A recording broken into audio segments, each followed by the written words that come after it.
naman. At kahit saan ako dumako, kalingain mo yaring puso. Efeso 1:18-23.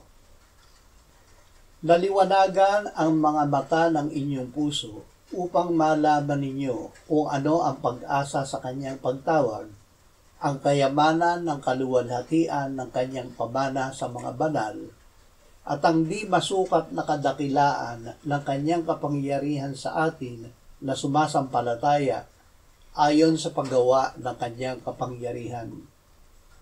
Kanyang isinagawa ito kay Kristo nang kanyang muling buhayin siya mula sa mga patay at pinaupo sa kanyang kanan sa langit, higit na mataas kaysa lahat ng pamunuan, kapamahalaan, kapangyarihan at paghahari, at sa bawat pangalan na pinangalanan, hindi lamang sa panahong ito, kundi maging sa darating na panahon.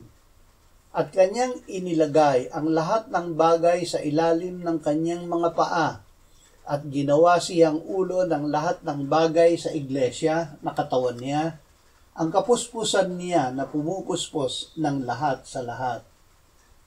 Kasama tayo ni Jesus. Ang Diyos ay mayaman sa awa.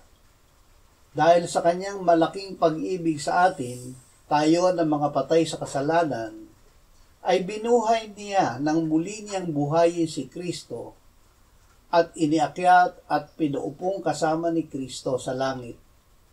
Ginawa ito ng Ama upang ipakita sa panahong darating ang di masukat na kayamanan ng kanyang biyaya sa atin sa pamamagitan ni Kristo. Yamang ang Panginoong Hesukristo ang ating pinakapunong pari sa harap ng Ama, lumapit tayong may katapangan sa trono ng biyaya upang tayo'y tumanggap ng awa at makatagpo ng biyaya na makakatulong sa panahon ng pangangailangan.